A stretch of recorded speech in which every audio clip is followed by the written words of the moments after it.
Thiong'o's work, Writing Against Neocolonialism, explores the relationship between literature, politics, and the struggle for liberation in Africa. He reflects on the role of the writer in a society shaped by both colonialism and its modern form, neocolonialism.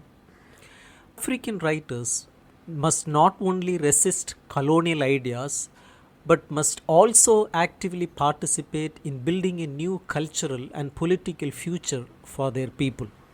The book shows how literature can be used as a tool of resistance, empowerment, and education. He begins the book by explaining how colonialism worked not just by conquering lands but also by taking control of the people's minds.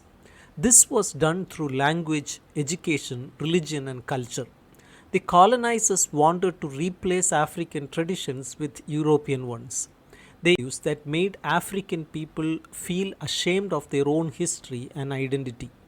Even after independence, many African countries continued to follow the systems left by colonial powers. This is what Thiong'o calls neocolonialism, the rule of foreign interests through African leaders, institutions, and ideas that still serve Western goals. He believes that writers must be aware of this and work to undo the damage done by both colonialism and neocolonialism. Thiong'o discusses the writer's responsibility in society. He believes that the writer is not just an observer or storyteller, but someone who must take a stand. Writers must use their work to raise awareness and speak out against injustice. They must connect with the lives of ordinary people and reflect their struggles, hopes, and dreams. It always carries political meaning. A writer cannot stand outside history, whether one writes about love, nature, or politics. The work always reveals a point of view shaped by class, race, and power. African writers must root themselves in their own cultures and languages. Just as he argued in Decolonizing the Mind, he continues to push for the use of indigenous languages in literature and education. Writing in European languages can disconnect African writers from their people.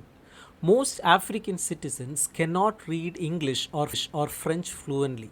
So, when writers use these languages, they end up writing for elites or foreigners rather than for their own communities. He believes that African literature should not only be about African subjects but also in African languages so that the people can truly engage with it. He explains how neocolonialism functions in economics and politics. He points out that even though African countries became politically independent, they still rely on Western countries for trade, military support, and technology. Western companies and governments continue to exploit African resources. Local leaders who were trained by colonial institutions now continue to protect these interests instead of serving their own people. These leaders often silence voices of dissent and attack writers, artists, and activists who criticize the system. Ngũgĩ himself was jailed for writing a play that exposed corruption and inequality in Kenya. This shows how dangerous it can be for a writer to challenge neocolonial power.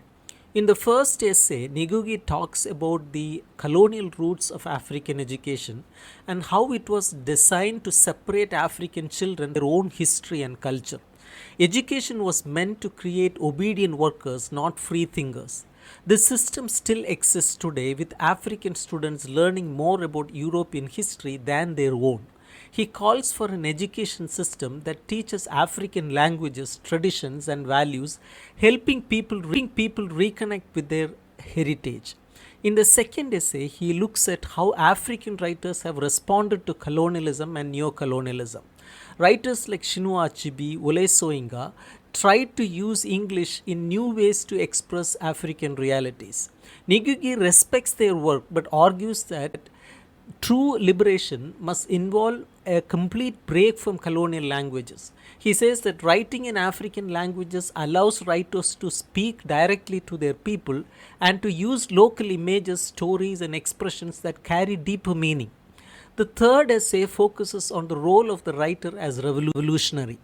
In times of oppression, the writer must take the side of the oppressed.